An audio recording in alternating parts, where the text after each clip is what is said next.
ನಮಸ್ಕಾರ ಸ್ನೇಹಿತರೆ, KSYU ಕ್ಲಾಸಸ್ಗೆ ಸ್ವಾಗತ. ಇವತ್ತು ನಾನು ತುಂಬಾ ಇಂಪಾರ್ಟೆಂಟ್ ಆದ ಒಂದು ಟಾಪಿಕ್ ನ ಬಗ್ಗೆ ಕನ್ನಡದಲ್ಲಿ ಸ್ವಲ್ಪ ಅದನ್ನ ಸರಳವಾಗಿ ಎಕ್ಸ್ಪ್ಲೇನ್ ಮಾಡ್ತಾ ಹೋಗ್ತೇನೆ. ಅದು ಎಕ್ಸಾಮ್ಗೆ ಕೂಡ ತುಂಬಾ ಬಾರಿ ರಿಪೀಟೆಡ್ ಆಗಿ ಬಂದಿರೋದ್ರಿಂದ ಖಂಡಿತ ಇದು 5 ಅಥವಾ 10 ಮಾರ್ಕಿಗೆ ಬಂದೇ ಬರುವಂತಹ ಒಂದು ವಿಷಯವಾಗಿರುತ್ತೆ. ಸೊ ಆ ಚಾಪ್ಟರ್ ಯಾವ್ದಪ್ಪ ಅಂತಂದ್ರೆ ಸೂಕ್ಷ್ಮ ಮತ್ತೆ ಸಮಗ್ರ ಅರ್ಥಶಾಸ್ತ್ರ. ಸೂಕ್ಷ್ಮ ಮತ್ತೆ ಸಮಗ್ರ ಅರ್ಥಶಾಸ್ತ್ರ ತುಂಬಾ ಬಾರಿ ಎಕ್ಸಾಮಿಗೆ ರಿಪೀಟೆಡ್ ಆಗಿ ಬಂದಿರುವಂತಹ ಕ್ವಶನ್ಸ್. ನಿಮ್ಗೆ ಈಗಾಗಲೇ ಕ್ವಶನ್ ಪೇಪರ್ ನೋಡಿದ್ರೆ ಗೊತ್ತಿರುತ್ತೆ. ಓಲ್ಡ್ ಕ್ವಶನ್ಸ್ ಪೇಪರ್ ಎಲ್ಲ ಸಿಕ್ಕಿದಿದ್ರೆ ರೆಫರ್ ಮಾಡಿದ್ರೆ ಖಂಡಿತ ಗೊತ್ತಾಗುತ್ತೆ. ಇದು ಎಕ್ಸಾಮ್ಗೆ ಅನೇಕ ಬಾರಿ ಬಂದಿರುತ್ತೆ. ಇದರ ಸೂಕ್ಷ್ಮ ಅರ್ಥಶಾಸ್ತ್ರ ಕೇಳ್ತಾರೆ ಆರ್ ಸಮಗ್ರ ಅರ್ಥಶಾಸ್ತ್ರ ಅಂತ ಕೇಳ್ತಾರೆ. ಇಲ್ಲ ಎರಡನ್ನು ಕೂಡ 10 or 15 ಮಾರ್ಕ್ಸ್ ಕೇಳುವಂತಹ ಸಾಧ್ಯತೆಗಳಿರುತ್ತೆ. ಸೊ ಈ ಪಠ್ಯದ ಕುರಿತಾಗಿ ನಾನು ಇವತ್ತು ನಿಮಗೆ ಈಸಿಯಾಗಿ ಸರಳವಾಗಿ ಇದ್ರದ್ದು ಎಕ್ಸ್ಪ್ಲನೇಷನ್ ನ ಮಾಡ್ತಾ ಹೋಗ್ತೇನೆ. ಸಾಧ್ಯ ಆದವರು ಬುಕ್ ಇದ್ರೆ ಬುಕ್ ಅಲ್ಲೇ ಓದ್ಕೊಂಡು ಅದನ್ನ ನೋಡ್ಕೊಳ್ಳಿ. ಬುಕ್ ಇಲ್ಲದವರಿಗೆ ಸ್ವಲ್ಪ ಈಸಿಯಾಗಿ ಅರ್ಥಶಾಸ್ತ್ರ ಈಸಿಯಾಗಿ ಇದೊಂದು ಕಾನ್ಸೆಪ್ಟ್ ಅರ್ಥ ಆಗ್ಲಿ ಅನ್ನುವಂತಹ ಕಾರಣಕ್ಕಾಗಿ ನಾನು ಸರಳವಾಗಿ ಒಂದು ಪ್ರಿಂಟ್ ತೆಗೆದಿಟ್ಕೊಂಡಿದ್ದೇನೆ. ಸೊ ಇದನ್ನ ನಾನು ನಿಮ್ಗೆ ಅರ್ಥ ಮಾಡಿಸ್ತೇನೆ. ಮೊದಲಿಗೆ ಇಂಗ್ಲಿಷ್ ನಲ್ಲಿ ಈ ಸೂಕ್ಷ್ಮ ಮತ್ತೆ ಸಮಗ್ರ ಅರ್ಥಶಾಸ್ತ್ರ ಏನಿದೆ ಇದನ್ನ ಒಂದು ಮೈಕ್ರೋ ಎಕನಾಮಿಕ್ಸ್ ಅಂತ ಕರೀತಾರೆ. ಸೂಕ್ಷ್ಮ ಅರ್ಥಶಾಸ್ತ್ರವನ್ನ ಮ್ಯಾಕ್ರೋ ಎಕನಾಮಿಕ್ಸ್ ಅಂತ ಕೂಡ ಸಮಗ್ರ ಅರ್ಥಶಾಸ್ತ್ರವನ್ನ ಕರೀತಾರೆ. ಮೈಕ್ರೋ ಅಂಡ್ ಮ್ಯಾಕ್ರೋ ಎಂದು ಕರೀತಾರೆ. ಸೊ ಈ ಎರಡು ಪದಗಳು ಅರ್ಥಶಾಸ್ತ್ರದ ಪ್ರಮುಖ ಶಾಖೆಗಳನ್ನ ಸೂಚಿಸುತ್ತೆ. ಒಂದು ಆರ್ಥಿಕತೆಯ ವೈಯಕ್ತಿಕ ಘಟಕಗಳನ್ನ ಅಧ್ಯಯನ ಮಾಡಿದ್ರೆ ಮತ್ತೊಂದು ಆರ್ಥಿಕತೆಯ ಒಟ್ಟಾರೆಯಾಗಿ ಅಧ್ಯಯನ ಮಾಡುತ್ತೆ. ಸೊ ಸೂಕ್ಷ್ಮ ಅರ್ಥಶಾಸ್ತ್ರ ಮತ್ತೆ ಸಮಗ್ರ ಅರ್ಥಶಾಸ್ತ್ರ. ಸೂಕ್ಷ್ಮ ಅರ್ಥಶಾಸ್ತ್ರ ಅಂದ್ರೆ ಮೈಕ್ರೋ ಎಕನಾಮಿಕ್ಸ್. ಇದೇನ್ ಮಾಡುತ್ತೆ? ಅರ್ಥಶಾಸ್ತ್ರದ ವೈಯಕ್ತಿಕ ಘಟಕಗಳನ್ನ, ಆರ್ಥಿಕತೆಯ ವೈಯಕ್ತಿಕ ಘಟಕಗಳನ್ನ ಮೈಕ್ರೋ ಎಕನಾಮಿಕ್ಸ್ ಅರ್ಥ ಮಾಡುತ್ತೆ. ಅಂದ್ರೆ ಸೂಕ್ಷ್ಮ ಅರ್ಥಶಾಸ್ತ್ರ ಹೇಳುತ್ತೆ. ಇನ್ನು ಅರ್ಥಶಾಸ್ತ್ರದಲ್ಲಿ ಒಟ್ಟಾರೆಯಾಗಿ ಆರ್ಥಿಕತೆಯನ್ನ ಒಟ್ಟಾರೆಯನ್ನ ಅಧ್ಯಯನ ಮಾಡುವುದೇನಿದೆ ಇದನ್ನ ಸಮಗ್ರ ಅರ್ಥಶಾಸ್ತ್ರ ಅಂತ ಕರಿತೀವಿ. ಮ್ಯಾಕ್ರೋ ಎಕನಾಮಿಕ್ಸ್ ಅಂತ ಕರಿತೀವಿ. ಸೊ ಮೊದಲಿಗೆ ನಾವು ಸೂಕ್ಷ್ಮ ಅರ್ಥಶಾಸ್ತ್ರವನ್ನ ಅರ್ಥ ಮಾಡ್ಕೊಳ್ಳೋಣ. ಸೂಕ್ಷ್ಮ ಅರ್ಥಶಾಸ್ತ್ರ ಅಂದ್ರೆ ಮೈಕ್ರೋ ಎಕನಾಮಿಕ್ಸ್. ಮೈಕ್ರೋ ಸೂಕ್ಷ್ಮ ಗೊತ್ತಾಗತ್ತಲ್ವಾ? ಈ ಮೈಕ್ರೋ ಎಂಬುದು ಗ್ರೀಕ್ ಮೂಲದ ಪದವಾಗಿದ್ದು ಸಾಮಾನ್ಯವಾಗಿ ಸಣ್ಣ ಅಥವಾ ಅತಿ ಸಣ್ಣ ಅರ್ಥವನ್ನ ನೀಡುತ್ತೆ. ಸಣ್ಣ ಅಥವಾ ಅತಿ ಸಣ್ಣ ಎಂದು ಅರ್ಥವನ್ನ ಇದು ನೀಡುತ್ತೆ. ಇನ್ನು ಆದ್ದರಿಂದ ಸೂಕ್ಷ್ಮ ಅರ್ಥಶಾಸ್ತ್ರ ಅಂದ್ರೆ ಆರ್ಥಿಕತೆಯಲ್ಲಿರುವ ವೈಯಕ್ತಿಕ ಮತ್ತು ಸಣ್ಣ ಆರ್ಥಿಕ ಘಟಕಗಳ ವರ್ತನೆಯನ್ನ ಅಧ್ಯಯನ ಮಾಡುವ ಅರ್ಥಶಾಸ್ತ್ರದ ಶಾಖೆ ಅಂದ್ರೆ ಅದು ಸೂಕ್ಷ್ಮ ಅರ್ಥಶಾಸ್ತ್ರ.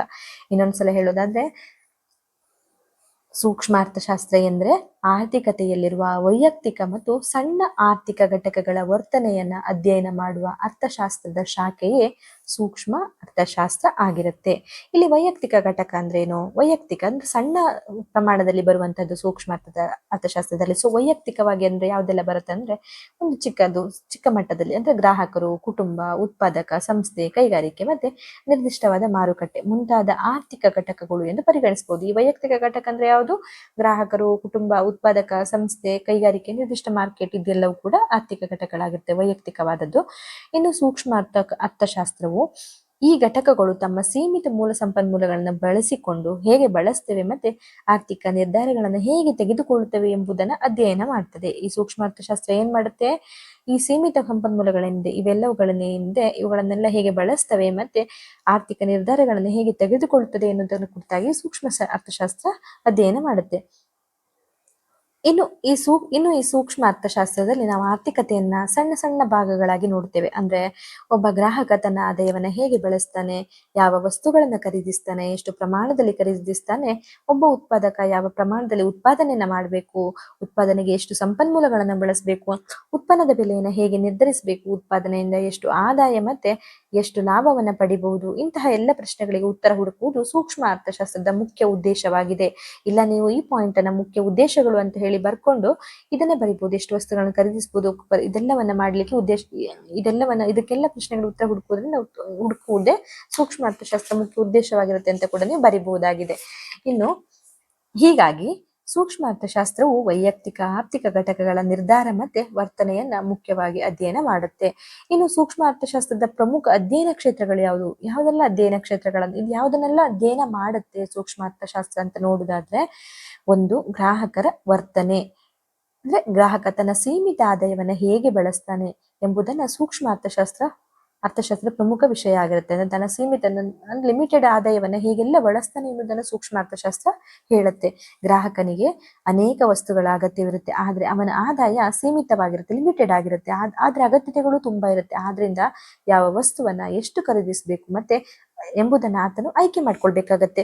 ಆ ಆಯ್ಕೆ ಪ್ರಕ್ರಿಯೆ ಮತ್ತೆ ಗ್ರಾಹಕನ ವರ್ತನೆಯನ್ನ ಸೂಕ್ಷ್ಮ ಅರ್ಥಶಾಸ್ತ್ರದಲ್ಲಿ ಅಧ್ಯಯನ ಮಾಡಲಾಗ್ತದೆ. ಅಂದ್ರೆ ಗ್ರಾಹಕರ ವರ್ತನೆಯನ್ನ ಇನ್ನೂ ಕಂಪ್ಲೀಟ್ ಆಗಿ ಎಕ್ಸ್ಪ್ಲೇನ್ ಮಾಡೋದಾದ್ರೆ ಡೀಟೇಲ್ ಆಗಿ, ಅಂದ್ರೆ ಒಬ್ಬ ಗ್ರಾಹಕ ಏನಿರ್ತಾನೆ ಅವನು ತನ್ನ ಆದಾಯವನ್ನ ಹೇಗೆಲ್ಲ ಬಳಸಬಹುದು ಎನ್ನುವುದನ್ನ ಈ ಸೂಕ್ಷ್ಮ ಅರ್ಥಶಾಸ್ತ್ರದ ವಿಷಯವಾಗಿರುತ್ತೆ. ಅಂದ್ರೆ ಹೇಗೆಲ್ಲ ಬಳಸ್ತಾನೆ ಎಂಬುದನ್ನ ಅಧ್ಯಯನ ಮಾಡಬಹುದು ಇದನ್ನ ಸೂಕ್ಷ್ಮ ಅರ್ಥಶಾಸ್ತ್ರದ ಮೂಲಕ ನಾವು ತಿಳ್ಕೊಬಹುದು.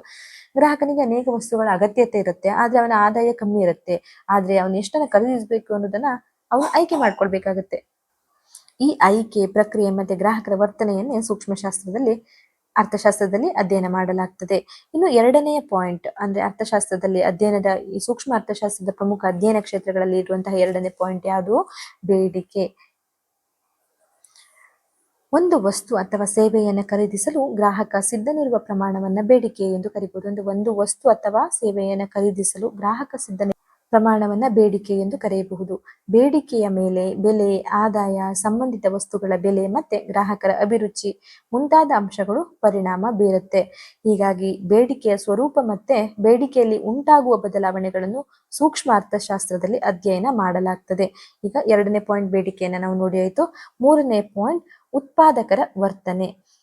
ಉತ್ಪಾದಕನ ಉದ್ದೇಶ ಕೇವಲ ವಸ್ತುಗಳನ್ನು ಉತ್ಪಾದಿಸುವುದಲ್ಲ, ಲಭ್ಯವಿರುವ ಸಂಪನ್ಮೂಲಗಳನ್ನು ಬಳಸಿಕೊಂಡು ಸೂಕ್ತ ಪ್ರಮಾಣದಲ್ಲಿ ಉತ್ಪಾದನೆ ಮಾಡುವುದು ಮತ್ತೆ ವೆಚ್ಚವನ್ನ ನಿಯಂತ್ರಿಸಿ ಲಾಭ ಗಳಿಸುವುದು ಅವನ ಪ್ರಮುಖ ಆರ್ಥಿಕ ನಿರ್ಧಾರಗಳಲ್ಲಿ ಒಂದಾಗಿರುತ್ತೆ ಉತ್ಪಾದಕನದ್ದು. ಆದ್ದರಿಂದ ಉತ್ಪಾದಕನ ಉತ್ಪಾದನೆಯನ್ನು ಸೂಕ್ಷ್ಮ ಅರ್ಥಶಾಸ್ತ್ರ ಅಧ್ಯಯನ ಮಾಡುತ್ತೆ. ಈಗ 3 ಪಾಯಿಂಟ್ ಆಯ್ತು. ಒಂದು, ಗ್ರಾಹಕರ ವರ್ತನೆಯನ್ನು ಅಧ್ಯಯನ ಮಾಡುದು. ಅಧ್ಯಯನ ಕ್ಷೇತ್ರ ಯಾವುದೆಲ್ಲ ಅಂತ ನನಗೆ ಎಕ್ಸ್ಪ್ಲೇನ್ ಮಾಡ್ತಾ ಇರೋದು. ಒಂದು, ಗ್ರಾಹಕರ ವರ್ತನೆ. 2, ಬೇಡಿಕೆ. 3, ಉತ್ಪಾದಕರ ವರ್ತನೆ ಆಯಿತು. ಈಗ 4ನೇದು ಉತ್ಪಾದನೆ ಮತ್ತೆ ಉತ್ಪಾದನಾ ಅಂಶಗಳನ್ನು ಕೂಡ ಸೂಕ್ಷ್ಮ ಅರ್ಥಶಾಸ್ತ್ರ ಅಧ್ಯಯನ ಮಾಡುತ್ತೆ. ಭೂಮಿ, ಕಾರ್ಮಿಕ, ಬಂಡವಾಳ ಮತ್ತೆ ಸಂಘಟನೆ ಮುಂತಾದ ಉತ್ಪಾದನಾ ಅಂಶಗಳನ್ನ ಬಳಸಿಕೊಂಡು ವಸ್ತು ಸೇವೆಗಳನ್ನ ಉತ್ಪಾದಿಸಲಾಗ್ತದೆ. ಈ ಉತ್ಪಾದನಾ ಅಂಶಗಳನ್ನ ಹೇಗೆ ಬಳಸಬೇಕು ಮತ್ತು ಅವುಗಳ ಬಳಕೆಯಿಂದ ಉತ್ಪಾದನೆ ಹೇಗೆ ಬದಲಾಗ್ತದೆ ಎಂಬುದನ್ನು ಸೂಕ್ಷ್ಮ ಅರ್ಥಶಾಸ್ತ್ರದಲ್ಲಿ ಅಧ್ಯಯನ ಮಾಡಲಾಗ್ತದೆ. ಇನ್ನು 5ನೆಯ ಅಧ್ಯಯನ ಕ್ಷೇತ್ರ ಯಾವುದಪ್ಪ ಅಂತಂದ್ರೆ ವೆಚ್ಚ ಮತ್ತು ಆದಾಯ. ಉತ್ಪಾದನೆಗೆ ಸಂಬಂಧಿಸಿದ ವೆಚ್ಚಗಳು ಮತ್ತೆ ಉತ್ಪಾದನೆಯಿಂದ ದೊರೆಯುವ ಆದಾಯ ಮತ್ತೆ ಲಾಭದ ನಿರ್ಧಾರವು ಕೂಡ ಸೂಕ್ಷ್ಮ ಅರ್ಥಶಾಸ್ತ್ರದ ಪ್ರಮುಖ ಅಧ್ಯಯನದ ಒಂದು ಭಾಗವಾಗಿರುತ್ತೆ. ಇನ್ನು 6ನೇ ಪಾಯಿಂಟ್ ಯಾವ್ದಪ್ಪ ಅಂತಂದ್ರೆ ಬೆಲೆ ನಿರ್ಧಾರ. ಮಾರುಕಟ್ಟೆಯಲ್ಲಿ ವಸ್ತು ಮತ್ತು ಸೇವೆಗಳ ಬೆಲೆ ಹೇಗೆ ನಿರ್ಧಾರ ಆಗುತ್ತೆ ಎನ್ನುವುದನ್ನು ಕೂಡ ಸೂಕ್ಷ್ಮ ಅರ್ಥಶಾಸ್ತ್ರದಲ್ಲಿ ಅಧ್ಯಯನ ಮಾಡಬಹುದಾಗಿದೆ. ಸೊ ಇದಿಷ್ಟು ಕೂಡ ನಮ್ಗೆ ಸೂಕ್ಷ್ಮ ಅರ್ಥಶಾಸ್ತ್ರದ ಅಧ್ಯಯನದ ಭಾಗಗಳನ್ನ ಕಲ್ತಾಯಿತು. 6 ಅಧ್ಯಯನದ ಭಾಗಗಳಿವೆ. ಮೊದಲನೆಯದು ಗ್ರಾಹಕರ ವರ್ತನೆ, 2 ಬೇಡಿಕೆ, 3 ಉತ್ಪಾದಕರ ವರ್ತನೆ, 4 ಉತ್ಪಾದನೆ ಮತ್ತೆ ಉತ್ಪಾದನಾ ಅಂಶಗಳು, 5 ವೆಚ್ಚ ಮತ್ತೆ ಆದಾಯ, 6 ಬೆಲೆ ನಿರ್ಧಾರ. ಈಗ ನಾವು ಸಮಗ್ರ ಬೇಡಿಕೆ ಅರ್ಥಶಾಸ್ತ್ರದ ಬಗ್ಗೆ ತಿಳ್ಕೊಳ್ಳೋಣ. ಈಗ ಇಷ್ಟೊತ್ತು ಸೂಕ್ಷ್ಮ ಅರ್ಥಶಾಸ್ತ್ರ ತಿಳ್ಕೊಂಡಿವಿ, ಮತ್ತೆ ಅದರ ಅಧ್ಯಯನ ಕ್ಷೇತ್ರಗಳನ್ನ ನೋಡ್ಕೊಂಡು ಮತ್ತೆ ಉದ್ದೇಶಗಳನ್ನ ಕೂಡ ನೋಡ್ಕೊಂಡು ಈಗ ಸಮಗ್ರ ಅರ್ಥಶಾಸ್ತ್ರವನ್ನ ನೋಡೋಣ. ಇಂಗ್ಲಿಷ್ ನಲ್ಲಿ ಇದನ್ನ ಮ್ಯಾಕ್ರೋ ಎಕನಾಮಿಕ್ಸ್ ಅಂತ ಕರೀತಾರೆ. ಮ್ಯಾಕ್ರೋ ಅಂದ್ರೆ ದೊಡ್ಡ ಅಥವಾ ಸಮಗ್ರ ಎಂಬ ಅರ್ಥವನ್ನ ನೀಡ್ತದೆ. ಆದ್ರಿಂದ ಸಮಗ್ರ ಅರ್ಥಶಾಸ್ತ್ರವು ಇಡೀ ಆರ್ಥಿಕತೆಯನ್ನ ಒಟ್ಟಾರೆಯಾಗಿ ಅಧ್ಯಯನ ಮಾಡುವ ಅರ್ಥಶಾಸ್ತ್ರದ ಒಂದು ಶಾಖೆಯನ್ನ ಸಮಗ್ರ ಅರ್ಥಶಾಸ್ತ್ರ ಅಂತ ಕರೀತಾರೆ. ನಾವು ಇಲ್ಲಿ ಒಂದು ಗ್ರಾಹಕನನ್ನು ಅಥವಾ ಒಂದು ಸಂಸ್ಥೆಯನ್ನ ಪ್ರತ್ಯೇಕವಾಗಿ ಅಧ್ಯಯನ ಮಾಡುವುದಿಲ್ಲ, ಬದಲಾಗಿ ವೈಯಕ್ತಿಕ ಆರ್ಥಿಕ ಘಟಕಗಳ ಚಟುವಟಿಕೆಗಳನ್ನ ಒಟ್ಟುಗೂಡಿಸಿ ದೇಶದ ಒಟ್ಟಾರೆ ಆರ್ಥಿಕ ಪರಿಸ್ಥಿತಿಯನ್ನ ಅಧ್ಯಯನ ಮಾಡುತ್ತೇವೆ. ಇಲ್ಲಿ ಒಂದೇ ಒಂದು ಘಟಕ ಅಥವಾ ಒಬ್ಬ ಗ್ರಾಹಕನ ಬಗ್ಗೆ ಅಧ್ಯಯನ ಆಗುವುದಲ್ಲ, ಬದಲಾಗಿ ವೈಯಕ್ತಿಕ ಆರ್ಥಿಕ ಘಟಕಗಳ ಚಟುವಟಿಕೆಗಳನ್ನ ಒಟ್ಟುಗೂಡಿಸಿ ದೇಶದ ಒಟ್ಟಾರೆ ಆರ್ಥಿಕ ಪರಿಸ್ಥಿತಿಯನ್ನ ಅಧ್ಯಯನ ಮಾಡ್ತೀವಿ. ಸಮಗ್ರ ಅರ್ಥಶಾಸ್ತ್ರ ಮುಖ್ಯ ಅರ್ಥ ಏನಪ್ಪಾ ಅಂತಂದ್ರೆ ಒಟ್ಟು ಅಥವಾ ಸಮಗ್ರ ಎನ್ನುವ ಪರಿಕಲ್ಪನೆ ಬಹಳ ಮುಖ್ಯ ಆಗಿರುತ್ತೆ. ಈಗ ಎಷ್ಟು ನಾವು ಕೇಳಿದ್ವಲ್ಲ, ಅಂದ್ರೆ ಒಂದು ಆರ್ಥಿಕತೆಯನ್ನ, ದೇಶದ ಆರ್ಥಿಕತೆಯನ್ನ ಸಮಗ್ರ ಅರ್ಥಶಾಸ್ತ್ರವು ಇಡೀ ಆರ್ಥಿಕತೆಯನ್ನ ಒಟ್ಟಾರೆಯಾಗಿ ಅಧ್ಯಯನ ಮಾಡುವುದೇ ಸಮಗ್ರ ಅರ್ಥಶಾಸ್ತ್ರ ಆಗಿರುತ್ತೆ ಅನ್ನೋದನ್ನ ನಾವು ನೋಡ್ಕೊಂಡಿದ್ವಿ. ಈ ಸಮಗ್ರ ಅರ್ಥಶಾಸ್ತ್ರದ ಅಧ್ಯಯನದಲ್ಲಿ ಒಟ್ಟು ಅಥವಾ ಸಮಗ್ರ ಎನ್ನುವ ಪರಿಕಲ್ಪನೆಯೇ ಬಹಳ ಮುಖ್ಯವಾಗಿರುತ್ತೆ. ಅಂದ್ರೆ ಒಟ್ಟು ಉತ್ಪಾದನೆ, ಯಾಕಂದ್ರೆ ಇದು ಒಟ್ಟಾರೆ ಅಧ್ಯಯನ ಅಲ್ವಾ, ಹಾಗಾಗಿ ಒಟ್ಟು ಉತ್ಪಾದನೆ, ಒಟ್ಟು ಆದಾಯ, ಒಟ್ಟು ಉದ್ಯೋಗ, ಒಟ್ಟು ಉಳಿತಾಯ, ಒಟ್ಟು ಹೂಡಿಕೆ, ಸಾಮಾನ್ಯ ಬೆಲೆ ಮಟ್ಟ, ಇಂತಹ ಒಟ್ಟಾರೆ ಆರ್ಥಿಕ ಅಂಶಗಳನ್ನ ಸಮಗ್ರ ಅರ್ಥಶಾಸ್ತ್ರದಲ್ಲಿ ಅಧ್ಯಯನ ಮಾಡಲಾಗ್ತದೆ. ಇನ್ನು ಸಮಗ್ರ ಅರ್ಥಶಾಸ್ತ್ರವು ಒಂದು ದೇಶದ ಆರ್ಥಿಕತೆಯ ಒಟ್ಟಾರೆ ಕಾರ್ಯನಿರ್ವಹಣೆಯನ್ನು ಅರ್ಥ ಮಾಡಿಕೊಳ್ಳಲು ಸಹಾಯ ಮಾಡ್ತದೆ. ಈಗ ಸಮಗ್ರ ಅರ್ಥಶಾಸ್ತ್ರದ ಮುಖ್ಯ ಅಧ್ಯಯನ ಕ್ಷೇತ್ರಗಳು ಯಾವ್ದಪ್ಪ ಅಂತ ನೋಡೋಣ. ಸೂಕ್ಷ್ಮ ಅರ್ಥಶಾಸ್ತ್ರದ ಹಾಗೆ ಸಮಗ್ರ ಅರ್ಥಶಾಸ್ತ್ರದಲ್ಲೂ ಕೂಡ ಅಧ್ಯಯನ ಕ್ಷೇತ್ರಗಳಿರುತ್ತೆ. ಇದರಲ್ಲಿ ಯಾವ್ದೆಲ್ಲ ಬರುತ್ತಪ್ಪ ಅಂತಂದ್ರೆ ರಾಷ್ಟ್ರೀಯ ಆದಾಯ, ಒಟ್ಟು ಉತ್ಪಾದನೆ, ಉದ್ಯೋಗ ಮತ್ತೆ ನಿರುದ್ಯೋಗ, ಹಣದುಬ್ಬರ ಮತ್ತೆ ಆರ್ಥಿಕ ಬೆಳವಣಿಗೆ, ಆರ್ಥಿಕ ಸ್ಥಿರತೆ. ಇದಿಷ್ಟು ಕೂಡ 6 ಪಾಯಿಂಟ್ ಸಮಗ್ರ ಅರ್ಥಶಾಸ್ತ್ರದ ಅಧ್ಯಯನ ಕ್ಷೇತ್ರಗಳಾಗಿರುತ್ತೆ. ಮೊದಲು ನೀವು ಪಾಯಿಂಟ್ಗಳನ್ನ ಬರ್ಕೊಳ್ಳಿ, ಆಮೇಲೆ ಪಾಯಿಂಟ್ ಅನ್ನ ಎಕ್ಸ್ಪ್ಲೇನ್ ಮಾಡ್ತಾ ಹೋಗಿ. ಈಗ ದೇಶದ ರಾಷ್ಟ್ರೀಯ ಆದಾಯವನ್ನ ನೋಡೋಣ. ಸಮಗ್ರ ಅರ್ಥಶಾಸ್ತ್ರದ ಪ್ರಮುಖ ಅಧ್ಯಯನ ಕ್ಷೇತ್ರಗಳಲ್ಲಿ ಬರುವಂತಹ ರಾಷ್ಟ್ರೀಯ ಆದಾಯವನ್ನ ನೋಡೋಣ. ಒಂದು ದೇಶದ ಆರ್ಥಿಕ ಚಟುವಟಿಕೆಯ ಪ್ರಮುಖ ಸೂಚಕಗಳಲ್ಲಿ ರಾಷ್ಟ್ರೀಯ ಆದಾಯ ಕೂಡ ಒಂದಾಗಿರುತ್ತೆ. ರಾಷ್ಟ್ರೀಯ ಆದಾಯ ದೇಶದ ಆರ್ಥಿಕ ಚಟುವಟಿಕೆಯ ಪ್ರಮುಖ ಸೂಚಕಗಳಲ್ಲಿ ಒಂದಾಗಿರುತ್ತೆ. ಇನ್ನು ದೇಶದಲ್ಲಿ ನಿರ್ದಿಷ್ಟ ಅವಧಿಯಲ್ಲಿ ಉತ್ಪಾದನೆಯಾಗುವ ವಸ್ತುಗಳು ಮತ್ತೆ ಸೇವೆಗಳ ಮೌಲ್ಯ, ಆದಾಯ ಮತ್ತೆ ಸಂಬಂಧಿತ ಒಟ್ಟು ಆರ್ಥಿಕ ಚಟುವಟಿಕೆಗಳನ್ನು ಅಧ್ಯಯನ ಮಾಡುವುದು ಸಮಗ್ರ ಅರ್ಥಶಾಸ್ತ್ರದ ಒಂದು ಪ್ರಮುಖ ಭಾಗವಾಗಿರುತ್ತೆ. ರಾಷ್ಟ್ರೀಯ ಆದಾಯದ ಮೂಲಕ ದೇಶದ ಆರ್ಥಿಕ ಸ್ಥಿತಿಯನ್ನು ಅರ್ಥ ಮಾಡಿಕೊಳ್ಳಲು ಕೂಡ ಸಹಾಯ ಆಗುತ್ತೆ. ಆದ ಕಾರಣದಿಂದ ಸಮಗ್ರ ಅರ್ಥಶಾಸ್ತ್ರದ ಒಂದು ಪ್ರಮುಖ ಅಧ್ಯಯನ ಕ್ಷೇತ್ರ ರಾಷ್ಟ್ರೀಯ ಆದಾಯ ಆಗಿರುತ್ತೆ. ಇನ್ನೊಂದು ಪಾಯಿಂಟ್ ಯಾವ್ದಪ್ಪ ಅಂತಂದ್ರೆ ಒಟ್ಟು ಉತ್ಪಾದನೆ. ದೇಶದ ಆರ್ಥಿಕತೆಯಲ್ಲಿ ಉತ್ಪಾದನೆಯಾಗುವ ಒಟ್ಟು ವಸ್ತು ಮತ್ತೆ ಸೇವೆಗಳ ಪ್ರಮಾಣವನ್ನು ಅಧ್ಯಯನ ಮಾಡುವುದು ಸಮಗ್ರ ಅರ್ಥಶಾಸ್ತ್ರದ ಒಂದು ಪ್ರಮುಖ ವಿಷಯ ಆಗುತ್ತೆ. ಅಂದ್ರೆ ದೇಶದಲ್ಲಿ ಉತ್ಪಾದನೆ ಹೆಚ್ಚಾಗ್ತಿದ್ಯಾ ಅಥವಾ ಕಡಿಮೆ ಆಗ್ತಿದ್ವಾ ಅಥವಾ ಅದರಲ್ಲಿ ಬದಲಾವಣೆಗೆ ಕಾರಣ ಏನು, ಇವುಗಳನ್ನು ಸಮಗ್ರ ದೃಷ್ಟಿಯಿಂದ ಅಧ್ಯಯನ ಮಾಡಲಾಗ್ತದೆ. ಇನ್ನು 3ನೇ ಪಾಯಿಂಟ್ ಅನ್ನು ನೋಡುವುದಾದ್ರೆ ಉದ್ಯೋಗ ಮತ್ತೆ ನಿರುದ್ಯೋಗ. ಇದು ಕೂಡ ಒಂದು ಪಾಯಿಂಟ್ ಆಗಿರುತ್ತೆ. ಅಂದ್ರೆ ಸಮಗ್ರ ಅರ್ಥಶಾಸ್ತ್ರದ ಅಧ್ಯಯನದಲ್ಲಿ ಬರುವಂತಹ ವಿಷಯ ಆಗಿರುತ್ತೆ ಉದ್ಯೋಗ ನಿರುದ್ಯೋಗ. ದೇಶದ ಒಟ್ಟು ಉದ್ಯೋಗ ಪರಿಸ್ಥಿತಿ, ನಿರುದ್ಯೋಗದ ಪ್ರಮಾಣ ಮತ್ತೆ ಅದರ ಕಾರ್ಯಗಳನ್ನ ಅಥವಾ ಅದಕ್ಕೆ ಕಾರಣಗಳನ್ನ ಸಮಗ್ರ ಅರ್ಥಶಾಸ್ತ್ರದಲ್ಲಿ ಅಧ್ಯಯನ ಮಾಡಲಾಗ್ತದೆ. ಇದು ಕೇವಲ ಒಬ್ಬ ವ್ಯಕ್ತಿಯ ಉದ್ಯೋಗದ ಸಮಸ್ಯೆ ಅಲ್ಲ, ದೇಶದ ಆರ್ಥಿಕತೆಯಲ್ಲಿ ಉದ್ಯೋಗದ ಒಟ್ಟಾರೆ ಪರಿಸ್ಥಿತಿ ಹೇಗಿದೆ ಎಂಬುದನ್ನ ಇಲ್ಲಿ ತಿಳ್ಕೊಳ್ಳಿಕ್ಕೆ ಸಾಧ್ಯ ಆಗ್ತದೆ. ಅದನ್ನ ತಿಳಿದುಕೊಳ್ಳಿಕ್ಕೆ ಸಮಗ್ರ ಅರ್ಥಶಾಸ್ತ್ರದ ಅಧ್ಯಯನದಲ್ಲಿ ಬರುವಂತಹ ಈ ಒಂದು ಉದ್ಯೋಗ ನಿರುದ್ಯೋಗ ಒಂದು ಕಾನ್ಸೆಪ್ಟ್ ಕೂಡ ನಮಗೆ ಹೆಲ್ಪ್ ಮಾಡುತ್ತೆ. ಇನ್ನು ಹಣದುಬ್ಬರ. ದೇಶದ ಸಾಮಾನ್ಯ ಬೆಲೆ ಮಟ್ಟದಲ್ಲಿ ನಿರಂತರವಾಗಿ ಏರಿಕೆಯಾಗುವ ಪರಿಸ್ಥಿತಿಯನ್ನ ಹಣದುಬ್ಬರ ಎಂದು ಕರಿತೀವಿ.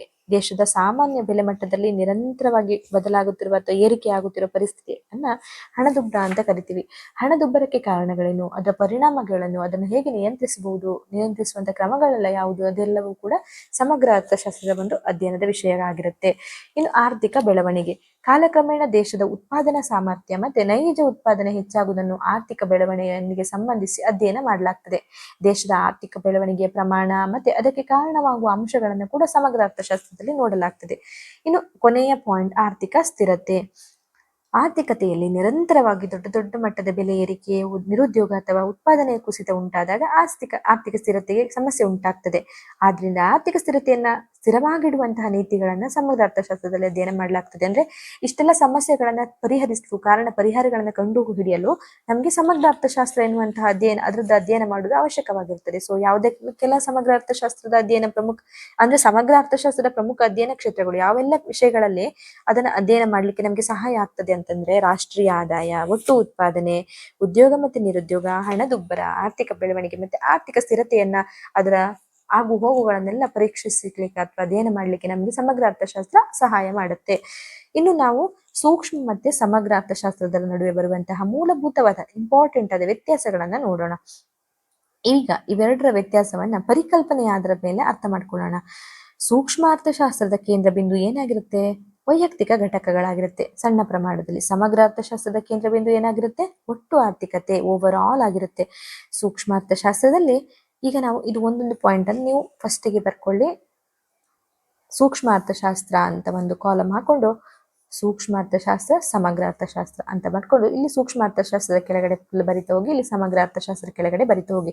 ಈಗ ಸೂಕ್ಷ್ಮ ಅರ್ಥಶಾಸ್ತ್ರದ ಏನಾಗಿರುತ್ತೆ, ಇಲ್ಲಿ ಈ ಪಾಯಿಂಟ್ ಏನ್ ಬರಿಬೇಕಾಗುತ್ತೆ ಅಂದ್ರೆ ಸೂಕ್ಷ್ಮ ಅರ್ಥಶಾಸ್ತ್ರದ ಕೇಂದ್ರ ಬಿಂದು ವೈಯಕ್ತಿಕ ಘಟಕ, ಸಮಗ್ರ ಅರ್ಥಶಾಸ್ತ್ರದ ಕೇಂದ್ರ ಬಿಂದು ಒಟ್ಟು ಆರ್ಥಿಕತೆ. ಇನ್ನು ಸೂಕ್ಷ್ಮ ಅರ್ಥಶಾಸ್ತ್ರದಲ್ಲಿ ವೈಯಕ್ತಿಕ, ಗ್ರಾಹಕ, ಉತ್ಪಾದಕ ಸಂಖ್ಯೆ, ಸಂಸ್ಥೆ ಮತ್ತೆ ನಿರ್ದಿಷ್ಟ ಮಾರುಕಟ್ಟೆಗಳ ವರ್ತನೆ ಮುಖ್ಯ ಆಗಿರುತ್ತೆ ಅಂತ ಬರಿಬೇಕು. ಇನ್ನು ಸಮಗ್ರ ಅರ್ಥಶಾಸ್ತ್ರದಲ್ಲಿ ರಾಷ್ಟ್ರೀಯ ಆದಾಯ, ಒಟ್ಟು ಉತ್ಪಾದನೆ, ಒಟ್ಟು ಉದ್ಯೋಗ, ಹಣದುಬ್ಬರ, ಆರ್ಥಿಕ ಬೆಳವಣಿಗೆ ಮುಖ್ಯ ಎನ್ನುವುದನ್ನ ಬರಿಬೇಕು.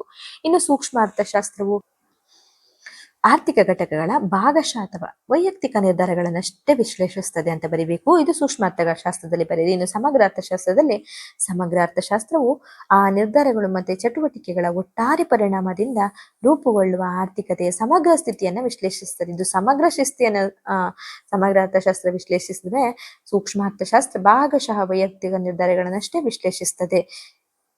ಈಗ ನಾವು ಸೂಕ್ಷ್ಮ ಅರ್ಥಶಾಸ್ತ್ರ ಮತ್ತು ಸಮಗ್ರ ಅರ್ಥಶಾಸ್ತ್ರದ ಮೂಲಭೂತ ವ್ಯತ್ಯಾಸಗಳನ್ನ ನೋಡ್ಕೊಂಡ್ವಿ. ಅದಾದ ನಂತರ ಸೂಕ್ಷ್ಮ ಅರ್ಥಶಾಸ್ತ್ರದ ಉದ್ದೇಶಗಳನ್ನ ನೋಡೋಣ. ಸೂಕ್ಷ್ಮ ಅರ್ಥಶಾಸ್ತ್ರದ ಫಸ್ಟ್ ಬರೆಯುವಾಗ ಸೂಕ್ಷ್ಮ ಅರ್ಥಶಾಸ್ತ್ರದ ಉದ್ದೇಶನ ಬರೀ, ನಂತರ ಸಮಗ್ರ ಅರ್ಥಶಾಸ್ತ್ರದ ಉದ್ದೇಶವನ್ನ ಬರೀರಿ. ಸೂಕ್ಷ್ಮ ಅರ್ಥಶಾಸ್ತ್ರದ ಉದ್ದೇಶಗಳಲ್ಲಿ ಒಂದು ಸೀಮಿತ ಸಂಪನ್ಮೂಲಗಳನ್ನ ವಿವಿಧ ಪರ್ಯಾಯ ಬಳಕೆಯಲ್ಲಿ ಹೇಗೆ ಹಂಚಿಕೊಳ್ಳಲಾಗ್ತದೆ ಎಂಬುದನ್ನು ಅರ್ಥ ಮಾಡಿಕೊಳ್ಳಬಹುದು. 1ನೇ ಪಾಯಿಂಟ್ ಅನ್ನ ಬರಿಬೇಕು. ಗ್ರಾಹಕರು ತಮ್ಮ ಆದಾಯವನ್ನ ಹೇಗೆ ಹಂಚಿಕೊಳ್ತಾರೆ ಎನ್ನುವುದಕ್ಕೆ ಹಂಚಿಕೊಳ್ತಾರೆ ಎನ್ನುವುದನ್ನು ನೋಡ್ಲಿಕ್ಕೆ ಸಹಾಯ ಆಗುತ್ತೆ.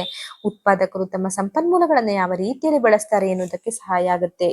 ಮತ್ತೆ ಮಾರುಕಟ್ಟೆಯಲ್ಲಿ ಹೇಗೆ ಬೆಲೆ ರೂಪುಗೊಳ್ಳುತ್ತದೆ ಎನ್ನುವುದನ್ನು ತಿಳಿಬಹುದು. ಇನ್ನು ಉತ್ಪಾದನೆ ಮತ್ತೆ ಬಳಕೆಯ ನಿರ್ಧಾರಗಳು ಹೇಗೆ ನಡೆಯುತ್ತವೆ ಎನ್ನುವುದನ್ನು ಕೂಡ ತಿಳಿಬಹುದು. ಇದನ್ನೆಲ್ಲ ನೀವು ಪಾಯಿಂಟ್ ವೈಸ್ ಆಗಿ ಬರೀರಿ ಸ್ನೇಹಿತರೆ. ಇದು 1ನೇ ಪಾಯಿಂಟ್ ಆದ್ರೆ ಇದು 2, 3, 4, 5, 6 ಪಾಯಿಂಟ್ ಅನ್ನಾಗಿ ಬರೀರಿ. ಸೊ ಸೂಕ್ಷ್ಮ ಅರ್ಥಶಾಸ್ತ್ರದ ಉದ್ದೇಶಗಳನ್ನ, ಸೂಕ್ಷ್ಮ ಅರ್ಥಶಾಸ್ತ್ರದ ಮುಖ್ಯ ಉದ್ದೇಶಗಳಲ್ಲಿ ಒಂದು ಸೀಮಿತ ಸಂಪನ್ಮೂಲಗಳನ್ನ ವಿವಿಧ ಪರ್ಯಾಯ ಬಳಕೆಯಲ್ಲಿ ಹೇಗೆ ಹಂಚಿಕೆ ಮಾಡಲಾಗ್ತದೆ ಅನ್ನೋದನ್ನು ಸೂಕ್ಷ್ಮ ಅರ್ಥಶಾಸ್ತ್ರದಲ್ಲಿ ಅರ್ಥ ಮಾಡ್ಕೊಳ್ಳಿಕ್ಕೆ ಆಗ್ತದೆ. ಇದು ಒಂದು ಉದ್ದೇಶ ಆಯ್ತು. 2ನೇದು ಗ್ರಾಹಕರು ತಮ್ಮ ಆದಾಯವನ್ನ ಹೇಗೆ ಹಂಚಿಕೊಳ್ತಾರೆ ಎನ್ನುವುದನ್ನು ನಾವು ತಿಳಿಲಿಕ್ಕೆ ಸಹಾಯ ಆಗುತ್ತೆ. 3ನೇ ಉದ್ದೇಶ ಉತ್ಪಾದಕರು ತಮ್ಮ ಸಂಪನ್ಮೂಲಗಳನ್ನು ಯಾವ ರೀತಿಯಲ್ಲಿ ಬಳಸ್ತಾರೆ ಎನ್ನುವುದನ್ನು ತಿಳಿಬಹುದು. 4 ಮಾರುಕಟ್ಟೆಯಲ್ಲಿ ಬೆಲೆ ಹೇಗೆ ರೂಪುಗೊಳ್ಳುತ್ತದೆ ಎಂದು ತಿಳಿಬಹುದು. 5 ಉತ್ಪಾದನೆ ಮತ್ತೆ ಬಳಕೆಯ ನಿರ್ಧಾರಗಳು ಹೇಗೆ ನಡೀತದೆ ಎಂದು ತಿಳಿಬಹುದು. ಮತ್ತೆ ಇಂತಹ ಪ್ರಶ್ನೆಗಳನ್ನ ಸೂಕ್ಷ್ಮ ಅರ್ಥಶಾಸ್ತ್ರ ವಿಶ್ಲೇಷಿಸುತ್ತದೆ ಅಂತ ಬರೀರಿ. ಇದಿಷ್ಟು ಕೂಡ ಸೂಕ್ಷ್ಮ ಅರ್ಥಶಾಸ್ತ್ರದ ಉದ್ದೇಶ ಆಯಿತು. ಸಮಗ್ರ ಅರ್ಥಶಾಸ್ತ್ರದ ಉದ್ದೇಶವನ್ನ ನೋಡೋಣ. ಈಗ ಸಮಗ್ರ ಅರ್ಥಶಾಸ್ತ್ರದ ಪ್ರಮುಖ ಉದ್ದೇಶ ದೇಶದ ಒಟ್ಟಾರೆ ಆರ್ಥಿಕ ಚಟುವಟಿಕೆಗಳನ್ನ ಅರ್ಥ ಮಾಡ್ಕೊಳ್ಳೋದು. ಸಮಗ್ರ ಅಂದ್ರೆ ಒಟ್ಟಾರೆ, ಸೂಕ್ಷ್ಮ ಅಂದ್ರೆ ವೈಯಕ್ತಿಕವಾದ ಒಂದು ಅರ್ಥಶಾಸ್ತ್ರ ಆರ್ಥಿಕ ಚಟುವಟಿಕೆಗಳನ್ನ ಅರ್ಥ ಮಾಡ್ಕೊಳ್ಳೋದು. ಈಗ ಸಮಗ್ರ ಅರ್ಥಶಾಸ್ತ್ರ ಉದ್ದೇಶವನ್ನ ನೋಡುದಾದ್ರೆ, ರಾಷ್ಟ್ರೀಯ ಆದಾಯ ಹೇಗೆ ಬದಲಾಗ್ತದೆ, ಇದನ್ನ ನೀವು ಮೊದಲು 1 ಪಾಯಿಂಟ್ ಆಗಿ ಬರೀರಿ. 2, 3, 4, 5,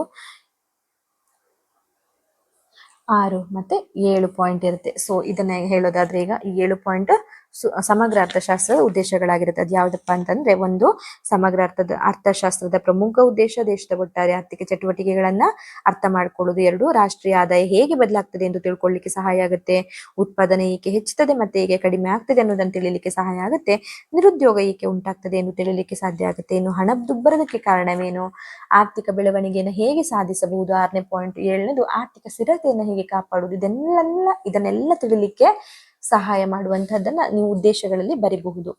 ಇನ್ನು ಇವೆರಡರ ನಡುವಿನ ಪರಸ್ಪರ ಸಂಬಂಧವನ್ನ ನೋಡೋಣ, ಸೂಕ್ಷ್ಮ ಮತ್ತೆ ಸಮಗ್ರ ಅರ್ಥಶಾಸ್ತ್ರದ್ದು. ಇಲ್ಲಿ ಒಂದು ವಿಷಯವನ್ನು ಮುಖ್ಯವಾಗಿ ನಾವು ವಿಶೇಷವಾಗಿ ಗಮನಿಸುವುದಾದ್ರೆ, ಸೂಕ್ಷ್ಮ ಮತ್ತೆ ಸಮಗ್ರ ಅರ್ಥಶಾಸ್ತ್ರಗಳು ಬೇರೆ ಬೇರೆ ಶಾಖೆಗಳಾದ್ರೂ ಅವು ಪರಸ್ಪರ ಸಂಬಂಧ ಹೊಂದಿರುತ್ತೆ. ಇವೆರಡರ ಸಂಬಂಧ ನೋಡುವುದಾದ್ರೆ, ಯಾಕೆಂದ್ರೆ ಇಡೀ ಆರ್ಥಿಕತೆ ಅನೇಕ ವೈಯಕ್ತಿಕ ಆರ್ಥಿಕ ಘಟಕಗಳಿಂದ ನಿರ್ಮಾಣ ಆಗಿರುತ್ತೆ. ಗ್ರಾಹಕರು, ಕುಟುಂಬಗಳು, ಉತ್ಪಾದಕರು ಮತ್ತೆ ಸಂಸ್ಥೆಗಳು ತಮ್ಮ ನಿರ್ಧಾರಗಳನ್ನು ತೆಗೆದುಕೊಳ್ಳುತ್ತವೆ. ಈ ಎಲ್ಲ ನಿರ್ಧಾರಗಳ ಒಟ್ಟು ಪರಿಣಾಮವೇ ದೇಶದ ಆರ್ಥಿಕತೆಯ ಚಟುವಟಿಕೆ ಒಂದು ಭಾಗವಾಗಿರುತ್ತೆ. ಈಗ ನಾವು ಹೇಗೆ ಇದು ಪರಸ್ಪರ ಸಂಬಂಧವನ್ನು ಹೊಂದಿರುತ್ತೆ ಅಂತ ಹೇಳೋದಾದ್ರೆ, ಈಗ ಗ್ರಾಹಕರು, ಕುಟುಂಬಗಳು, ಉತ್ಪಾದಕರು, ಸಂಸ್ಥೆಗಳು ಯಾವುದನ್ನೇ ತೆಗೆದುಕೊಳ್ಳಿ, ಇದು ಸೂಕ್ಷ್ಮವಾಗಿ ವೈಯಕ್ತಿಕವಾಗಿ ವಿಷಯಗಳನ್ನು ತೆಗೆದುಕೊಂಡ್ರೆ ಕೊನೆಯಲ್ಲಿ ಎಲ್ಲ ನಿರ್ಧಾರಗಳ ಒಟ್ಟು ಪರಿಣಾಮ ಅದು ದೇಶದ ಮೇಲೆ ಕೂಡ ಪರಿಣಾಮ ಬೀರುತ್ತಲ್ವಾ. ಹಾಗಾಗಿ ಈ ಸೂಕ್ಷ್ಮ ಅರ್ಥಶಾಸ್ತ್ರವು ಸಮಗ್ರ ಅರ್ಥಶಾಸ್ತ್ರವು ಕೂಡ ಪರಸ್ಪರ ಒಂದು ಸಂಬಂಧವನ್ನ ಹೊಂದಿರುತ್ತವೆ ಎನ್ನುವುದನ್ನು ನಾವು ಅರ್ಥ ಮಾಡ್ಕೊಳ್ಬಹುದು.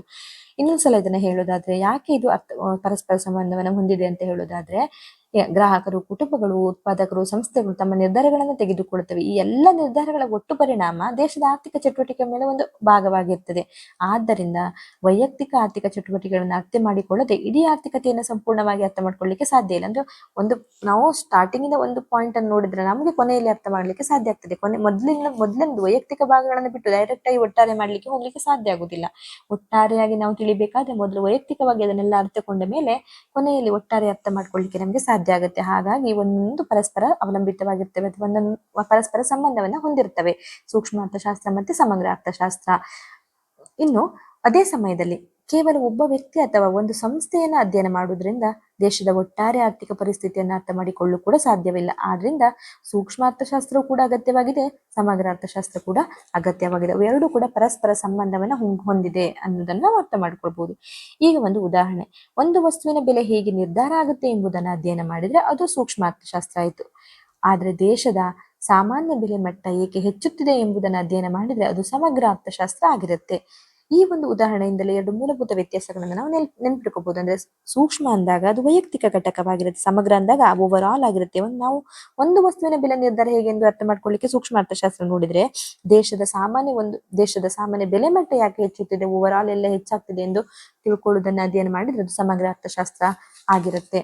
ಈಗ ಕೊನೆಯಲ್ಲಿ ನಾವು ಸಾರಾಂಶವನ್ನ ಹೇಳುವುದಾದ್ರೆ, ಸೂಕ್ಷ್ಮ ಅರ್ಥಶಾಸ್ತ್ರ ಅಂದ್ರೆ ವೈಯಕ್ತಿಕ ಮತ್ತೆ ಸಣ್ಣ ಘಟಕಗಳ ಆರ್ಥಿಕ ವರ್ತನೆ ಅಥವಾ ನಿರ್ಧಾರಗಳ ಅಧ್ಯಯನ ಆಗಿರುತ್ತೆ. ಇದರ ಮುಖ್ಯ ವಿಷಯಗಳು ಗ್ರಾಹಕರ ವರ್ತನೆ, ಬೇಡಿಕೆ, ಉತ್ಪಾದನೆ, ವೆಚ್ಚ ಮತ್ತೆ ಆದಾಯ, ಲಾಭ ಮತ್ತೆ ಬೆಲೆ ನಿರ್ಧಾರ ಆಗಿರುತ್ತೆ. ಸಮಗ್ರ ಅರ್ಥಶಾಸ್ತ್ರ ಅಂದ್ರೆ ಇಡೀ ಆರ್ಥಿಕತೆ ಒಟ್ಟಾರೆ ಕಾರ್ಯನಿರ್ವಹಣೆಯ ಅಧ್ಯಯನ ಆಗಿರುತ್ತೆ. ಇದರ ಮುಖ್ಯ ವಿಷಯಗಳು ರಾಷ್ಟ್ರೀಯ ಆದಾಯ, ಒಟ್ಟು ಉತ್ಪಾದನೆ, ಉದ್ಯೋಗ, ನಿರುದ್ಯೋಗ, ಹಣದುಬ್ಬರ, ಆರ್ಥಿಕ ಬೆಳವಣಿಗೆ ಮತ್ತೆ ಆರ್ಥಿಕ ಸ್ಥಿರತೆ. ಇದನ್ನ ಇನ್ನೂ ಸರಳವಾಗಿ ನೆನ್ಪಿಟ್ಕೊಳ್ಬೇಕಂದ್ರೆ ಸೂಕ್ಷ್ಮ ಅರ್ಥಶಾಸ್ತ್ರ ಅಂದ್ರೆ ವೈಯಕ್ತಿಕ ಆರ್ಥಿಕ ಘಟಕಗಳ ಅಧ್ಯಯನ, ಸಮಗ್ರ ಅರ್ಥಶಾಸ್ತ್ರ ಅಂದ್ರೆ ಒಟ್ಟಾರೆ ಆರ್ಥಿಕತೆಯ ಅಧ್ಯಯನ ಆಗಿರುತ್ತೆ. ಇವೆರಡು ಅರ್ಥಶಾಸ್ತ್ರವನ್ನ ಸಂಪೂರ್ಣವಾಗಿ ಅರ್ಥ ಮಾಡ್ಕೊಳ್ಳಲು ಅಗತ್ಯವಾದ ಎರಡು ಪ್ರಮುಖ ಶಾಖೆಗಳಾಗಿರುತ್ತೆ. ಅಂದ್ರೆ ಅರ್ಥಶಾಸ್ತ್ರವನ್ನ ನಾವು ಸಂಪೂರ್ಣವಾಗಿ ಅಧ್ಯಯನ ಮಾಡ್ಕೊಳ್ಬೇಕಾದ್ರೆ ಈ ಸೂಕ್ಷ್ಮ ಅರ್ಥಶಾಸ್ತ್ರ ಮತ್ತೆ ಸಮಗ್ರ ಅರ್ಥಶಾಸ್ತ್ರ ನಮ್ಗೆ ಸಹಾಯ ಮಾಡುತ್ತೆ. ಮೊದಲಿಗೆ ನಾವು ಏನ್ ನೋಡ್ಕೊಂಡ್ವಿ, ಸೂಕ್ಷ್ಮ ಅರ್ಥಶಾಸ್ತ್ರ ಅಂದ್ರೆ ಏನು ಅಂತ ತಿಳ್ಕೊಂಡ್ವಿ. ಆ ನಂತರ ಸೂಕ್ಷ್ಮ ಅರ್ಥಶಾಸ್ತ್ರದಲ್ಲಿ ಅದರ ಉದ್ದೇಶಗಳು ಯಾವುದೆಲ್ಲ ಅಂತ ತಿಳ್ಕೊಂಡ್ವಿ. ಆಮೇಲೆ ಸೂಕ್ಷ್ಮ ಅರ್ಥಶಾಸ್ತ್ರದ ಪ್ರಮುಖ ಅಧ್ಯಯನದ ಕ್ಷೇತ್ರಗಳನ್ನ ನೋಡಿದ್ವಿ. ಆಮೇಲೆ ಅದಾದ ನಂತರ ಸಮಗ್ರ ಅರ್ಥಶಾಸ್ತ್ರವನ್ನ ನೋಡಿದ್ವಿ. ಸಮಗ್ರ ಅರ್ಥಶಾಸ್ತ್ರದ ಒಂದು ಶೀರ್ಷಿಕೆ ಅಥವಾ ಅದರದ್ದು ಅಂದ್ರೆ ಏನು ಅಂತ ತಿಳ್ಕೊಂಡ್ವಿ. ಅದಾದ ನಂತರ ಸಮಗ್ರ ಅರ್ಥಶಾಸ್ತ್ರದ ಉದ್ದೇಶಗಳು ಮತ್ತೆ ಸಮಗ್ರ ಅರ್ಥಶಾಸ್ತ್ರದ ಅಧ್ಯಯನ ಕ್ಷೇತ್ರಗಳನ್ನ ನೋಡ್ಕೊಂಡ್ವಿ. ಅದಾದ ನಂತರ ಇವೆರಡರ ನಡುವಿನ ಮೂಲಭೂತ ವ್ಯತ್ಯಾಸಗಳು, ಸಮಗ್ರ ಅರ್ಥಶಾಸ್ತ್ರ ಮತ್ತೆ ಸೂಕ್ಷ್ಮ ಅರ್ಥಶಾಸ್ತ್ರ ನಡುವಿನ ಮೂಲಭೂತ ವ್ಯತ್ಯಾಸಗಳನ್ನ ನೋಡ್ಕೊಂಡ್ವಿ. ಅದಾದ ನಂತರ ಸೂಕ್ಷ್ಮ ಅರ್ಥಶಾಸ್ತ್ರದ ಉದ್ದೇಶ ಮತ್ತೆ ಸಮಗ್ರ ಅರ್ಥಶಾಸ್ತ್ರದ ಉದ್ದೇಶಗಳು ಯಾವುದು ಅಂತ ನೋಡ್ಕೊಂಡ್ವಿ. ಕೊನೆಯಲ್ಲಿ ಎರಡರ ನಡುವಿನ ಪರಸ್ಪರ ಸಂಬಂಧದ ಕುರಿತಾಗಿ ನೋಡ್ಕೊಂಡ್ವಿ. ಇದಿಷ್ಟು ಕೂಡ ಸೂಕ್ಷ್ಮ ಮತ್ತೆ ಸಮಗ್ರ ಅರ್ಥಶಾಸ್ತ್ರದ ಸರಳವಾದ ವಿವರಣೆ ಆಗಿರುತ್ತೆ. ನಿಮ್ಗೆ ಈಸಿಯಾಗಿ ಅರ್ಥ ಆಗ್ಲಿ ಅನ್ನುವ ಕಾರಣಕ್ಕೆ ಮಾಡಿದಂತ ಒಂದು ಈಸಿಯಾದ ಕ್ಲಾಸ್ ಇದಾಗಿರುತ್ತೆ. ಇನ್ನು ಬುಕ್ಸ್ ಇದ್ದವರು ಇದ್ರ ಬಗ್ಗೆ ಬ್ರೀಫ್ ಆಗಿ ತುಂಬಾ ಕೊಟ್ಟಿದ್ದಾರೆ, ಸೂಕ್ಷ್ಮ ಅರ್ಥಶಾಸ್ತ್ರ ಮತ್ತೆ ಸಮಗ್ರ ಅರ್ಥಶಾಸ್ತ್ರ. ನಿಮ್ಗೆ ಕನ್ಫ್ಯೂಷನ್ ಇದ್ದವರಿಗೆ ನಾನು ಮಾಡಿದ ಕ್ಲಾಸ್ ಸಾಕಾಗ್ತದೆ. ಅದನ್ನ ಓದ್ಕೊಂಡು ಸ್ವಲ್ಪ ಪುಸ್ತಕಗಳನ್ನು ನೋಡಿದ್ರು ಕೂಡ ಅದರಲ್ಲಿರುವಂತಹ ಕೆಲವೊಂದು ಪಾಯಿಂಟ್ ಗಳನ್ನ ತೆಗೆದು ಕೂಡ ನೀವು ಬರೀಬಹುದಾಗಿದೆ. ಇದಿಷ್ಟು ಕೂಡ ಸೂಕ್ಷ್ಮ ಮತ್ತೆ ಸಮಗ್ರ ಅರ್ಥಶಾಸ್ತ್ರದ ಕ್ಲಾಸ್ ಆಗಿರುತ್ತದೆ. ಈ ವಿಡಿಯೋ ಏನಾದ್ರೂ ನಿಮ್ಗೆ ಇಷ್ಟ ಆದರೆ ದಯವಿಟ್ಟು ನನಗೆ ಕಮೆಂಟ್ ಮೂಲಕ ತಿಳಿಸಿ. ಹಾಗೇನೆ ಯಾರೆಲ್ಲ ನನ್ನ ಚಾನೆಲ್ನ ಸಬ್ಸ್ಕ್ರೈಬ್ ಮಾಡಿಲ್ಲ ದಯವಿಟ್ಟು ಸಬ್ಸ್ಕ್ರೈಬ್ ಮಾಡಿಕೊಂಡು ನನ್ನ ಚಾನೆಲ್ನ ಸಪೋರ್ಟ್ ಮಾಡಿ. ಹಾಗೇನೆ ನಿಮ್ಮ ಸ್ನೇಹಿತರು ಯಾರಾದ್ರೂ ಇದ್ರೆ KSOU ಫ್ರೆಂಡ್ಸ್ ಅವರಿಗೆಲ್ಲ ಕೂಡ ಈ ವಿಡಿಯೋವನ್ನ ಶೇರ್ ಮಾಡಿ. ಧನ್ಯವಾದಗಳು ಸ್ನೇಹಿತರೆ.